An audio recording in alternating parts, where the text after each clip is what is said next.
So ఇలా కొన్ని సినిమాలు రిజల్ట్ రాలేదు. సో రిజల్ట్ రానప్పుడు అక్కడ వరకు నాకు బాధ లేదు.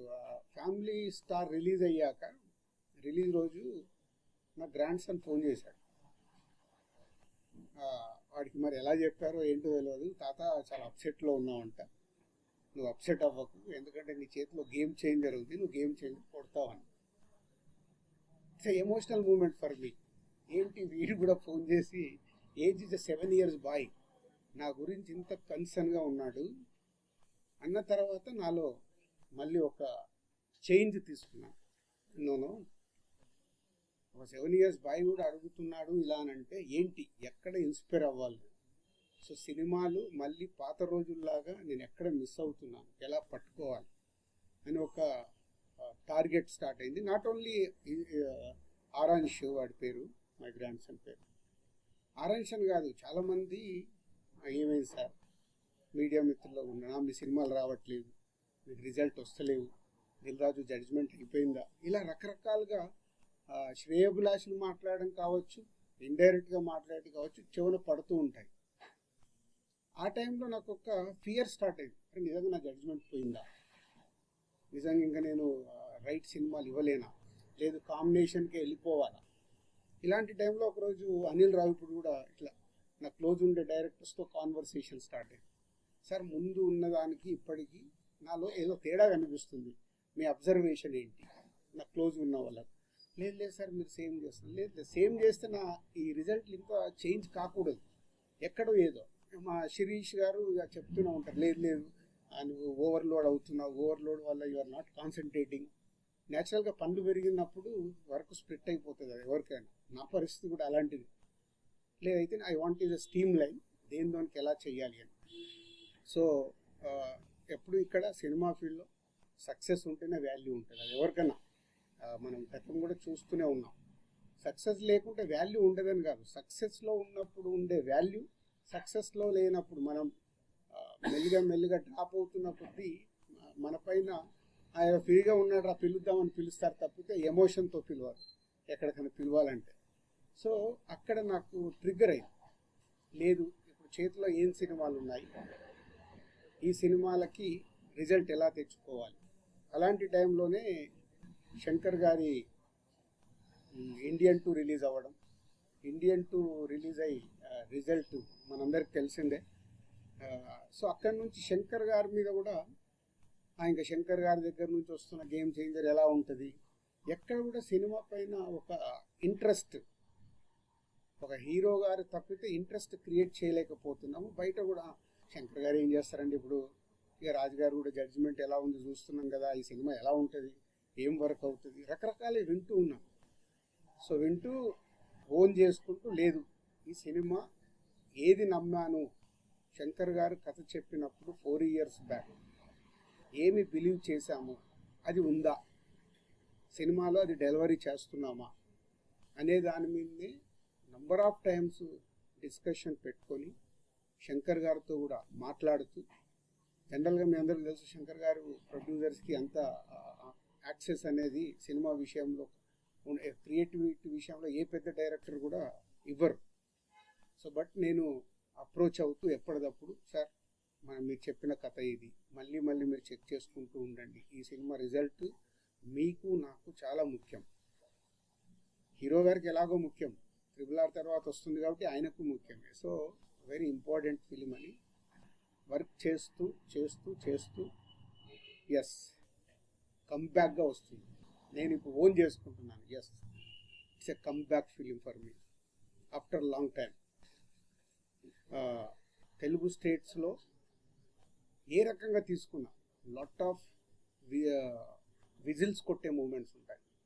మన తెలుగు ప్రేక్షకులు సినిమా చూసి చిరంజీవి గారు ఒక మాట అన్నారు, కమర్షియల్ సినిమాలు అందరం చేస్తాం రాజు, శంకర్ గారు ఒకప్పుడు జెంటిల్మెన్ చేసిన, భారతీయుడు చేసిన, ఒకే ఒకటి చేసిన, కమర్షియల్తో పాటు మీరు ఒక ఆయన సినిమాలో ఒక మెసేజ్ వచ్చేది. నీ దగ్గరికి వెళ్ళి కూడా చాలా సినిమాలు నువ్వు ఫ్యామిలీలో తీసిన, యూత్లో తీసిన ఒక మెసేజ్, అంటే కమర్షియల్గా ఉంటూనే ఒక సినిమాలో ఒక వాల్యూతో ఇచ్చేవారు. సో నీకు చాలా రెస్పెక్ట్ ఫిలిం ఇది, కమర్షియల్తో పాటు చాలా రెస్పెక్ట్గా ఫీల్ అయ్యే సినిమా ఇది. అంటే శంకర్ గారు చెప్పిన దానికి, కథ విన్నప్పుడు నేను ఫీల్ అయిన దానికి, చిరంజీవి గారు ఇచ్చిన స్టేట్మెంట్కి రెండు నాకు బాగా సింక్ అయ్యాయి. సో అలాంటి సినిమా ఇది, గేమ్ చేంజర్. శంకర్ గారు ఒక శివాజీ చూసుకుంటే ఇప్పుడు ఎలా అయితే టిట్ ఫర్ టాట్, ఒక హీరోయిజం ఉంటూ ఒక టిట్ ఫర్ టాట్ ఉంటుంది, అలాగే ఇవాళ పొలిటికల్గా ఉన్న మనం చూస్తున్న స్టేట్స్లో కానీ మన ఇండియాలో పొలిటికల్గా ఉన్న మూమెంట్స్ కానీ, హీరో విలన్ మెయిన్ అంటే ఎస్జే సూర్య గారు, రామ్ చరణ్ గారు సీన్లు వస్తుంటే థియేటర్లో విజిల్స్ మూమెంట్స్, అవన్నీ క్లాప్స్ కొట్టే మూమెంట్స్, ఇలాంటి ఎన్నో సినిమాలో కుదిరాయి. ఆయన అనుకున్నాయి ఫైనల్ చూసుకున్నప్పుడు అవి కుదిరాయి. సో గేమ్ చేంజర్ మా 3.5-4 సంవత్సరాల ఎమోషన్స్కి ఇంకో 4 రోజుల్లో కంప్లీట్ అవ్వబోతుంది. సో ప్రేక్షకుల దగ్గరికి వెళ్ళి ఈ సినిమాకు బిగ్ అప్రిషియేషన్తో పాటు వావ్ అనిపించే ఫ్యాక్టర్స్ ఉన్నాయి. అలాగే శంకర్ గారి పాటలు ఆడియోలో మీకు విన్నప్పటికంటే కూడా మొన్న బాంబే మీడియా ఇంటరాక్షన్కి వెళ్ళేటప్పుడు వాళ్ళకి ఏం చూపించాలి, ఆల్రెడీ యూట్యూబ్లో ఉన్న కాంటెంట్ చూపిస్తే వాళ్ళకి ఏం ఎగ్జైట్మెంట్ ఉంటుందని ఫస్ట్ టైం అక్కడ కూడా శంకర్ గారిని నేను చాలా ఒప్పించి, లేదు సార్ నాకు ఒక సాంగ్ కావాలి, నేను అక్కడ చూపించినప్పుడు బిగ్ స్క్రీన్ మీద ఒక అప్లాజ్ వస్తుంది, మీరు నమ్మండి అని జరగండి సాంగ్ని తీసుకెళ్ళి వాళ్ళకి చూపించడం జరిగింది. అప్పుడు బిగ్ స్క్రీన్ మీద చూస్తే వాళ్ళ రియాక్షన్స్ అదే థియేటర్లో రేపు రాబోతున్న రియాక్షన్స్ అని గట్టిగా నమ్మాం.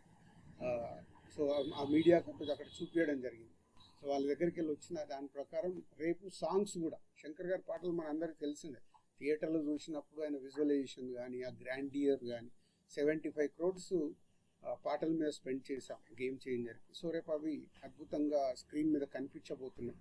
సో 2 hours 42 minutes 43 minutes డ్యూరేషన్లో సినిమాని, శంకర్ గారి ఫస్ట్ సినిమా అంటే ఇంత 3 గంటలు 10 నిమిషాలు ఉంటాయి ఆయన సినిమాలు, ఆయన చెప్పే కథ ప్రకారం. సో అలా ఎక్కడ కూడా ఆడియన్ని ఆగనివ్వకుండా ఎలా పరిగెత్తాలి, ఎలా వాళ్ళతో విజిల్స్ కొట్టియాలి, ఎలా వావ్ అనిపించాలి అన్న టార్గెట్ పెట్టుకొని చేసిన సినిమానే. సో ఇది 10th రోజు ఐఎమ్ ఎక్స్పెక్టింగ్, నా ఎగ్జైట్మెంట్, మై కమ్బ్యాక్ ఫిలిం లాగా నేను దీన్ని చూస్తున్నాను. సో దీంతో పాటు సంక్రాంతికి వస్తున్నాం. మీ అందరూ అయితే సంక్రాంతికి వస్తున్నాం, మీరు ఆల్రెడీ ప్రేక్షకులు కానీ, ఇండస్ట్రీ కానీ, ఈవెన్ మీడియా మిత్రులు కానీ అది సూపర్ హిట్ అంటున్నారు. సో ఎస్, అది మీరు ఎలా అయితే అనుకుంటున్నారో అది 100% సూపర్ హిట్ ఫిలిం. సో 2 సినిమాలతో, ఆ cinema is credit గోడ్స్ only Anil Ravipudi. ఆ కథ చెప్పినప్పటి నుంచి ఆయననే అన్ని రకాలుగా మీదేసుకొని, లేదు ఈ సినిమా రాజుగారికి, ఇప్పుడు నేను అన్నాను కదా, అంటే అనిల్తో నాకు జరిగిన సంభాషణ, ఎందుకు అనిల్ రిజల్ట్ దగ్గర ఏదో కారణం వల్ల పోతున్నాను, అది పోకూడదు అంటే ఆయన కూడా దాన్ని ఓన్ చేసుకొని, లేదు సార్ ఈ సినిమా మళ్ళీ F2 లాగా మన బ్యానర్లో ఇది సూపర్ డూపర్ హిట్ కొట్టాల్సిందని కథ చెప్పినప్పటి నుంచి అదే సంకల్పంతో చేసి మొన్నే చూపించాడు నాకు cinema. 2 hours 20 minutes duration, like F2 ఎలా అయితే ప్రేక్షకులు ఎంజాయ్ చేశారో అలా ఈ సినిమాని సంక్రాంతికి వస్తున్నాం కూడా ఇస్ అ బిగ్ హిట్ కాబోతుంది. సో 2 సినిమాలతో కంబ్యాక్లో వస్తున్నాను ఎనర్జీతో ఉన్నాను. ఇంకా వారం రోజుల్లో నేను అనుకున్నట్టు ఆ రిజల్ట్స్ వస్తాయి. తెలుగు ప్రేక్షకులు ఆ సినిమాల్ని ఎక్కడో ఉంచుతారు, సక్సెస్ఫుల్గా ఒక లెవెల్లో ఉంచుతారు. మళ్ళీ సంక్రాంతికి దిల్ రాజు కంబ్యాక్ అని మీడియా మిత్రులు స్టేట్మెంట్లు రాస్తారు, అంత కాన్ఫిడెంట్గా ఉన్నాను. సో ఈ కంబ్యాక్తో పాటు, ఈ సక్సెస్లతో పాటు నెక్స్ట్ చేయబోయేది చాలా జాగ్రత్తగా ఒరిజినల్ దిల్ రాజు ఎలా సినిమాల గురించి కష్టపడేవాడు, తక్కువ సినిమాలు చేసినా నా ఫోకస్ అలా పెట్టి సినిమాలు తీయాలనే సంకల్పంతో ఉన్నాను.